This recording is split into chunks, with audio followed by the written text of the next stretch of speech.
Son bir haftadır bölgemizde gelen kavurucu sıcaklardan dolayı bir sürü yerde hayvanlar telef oluyor.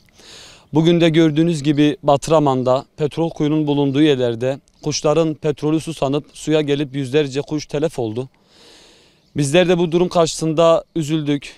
Kendi imkanlarımızla kola şişelerine su getirip bir nebze olsun bu su sıkıntıları gidermek için bir fiiliyatta bulunduk.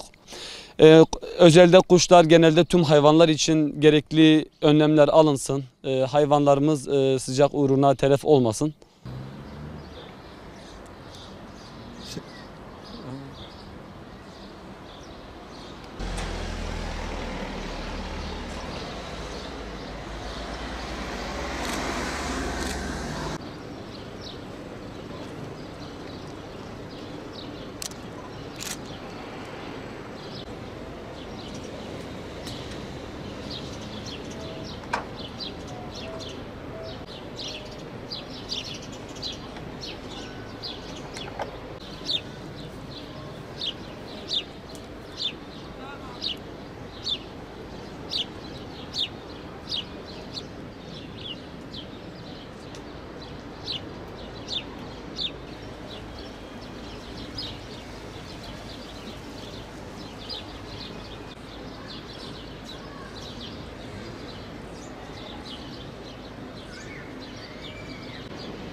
Özellikle bu yaz mevsiminin gelmesiyle Batman'da aşırı derecede sıcaklıklar oluşmaya başladı.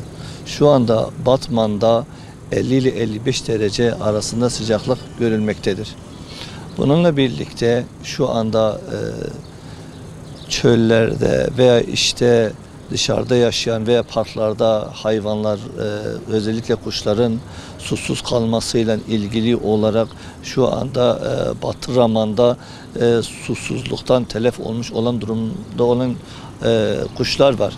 Bununla ilgili olarak biz de bir farkındalık oluşması için özellikle evlerin balkonunda, parklarda ve evlerin önlerinde, yani umuma açık olan yerler dediğimiz olan yeşillik alanlarda bizler de bir tas su kabı bırakarak bu canlıların yaşamalarına vesile olacağız ve inşallah büyük bir hayır da kazanacağız. Özellikle Batıraman'da yüzlerce kuşun telef olmasından dolayı buna seyirci kalmamak adına bütün vatandaşlarımızı duyarlı olmaya davet ediyoruz.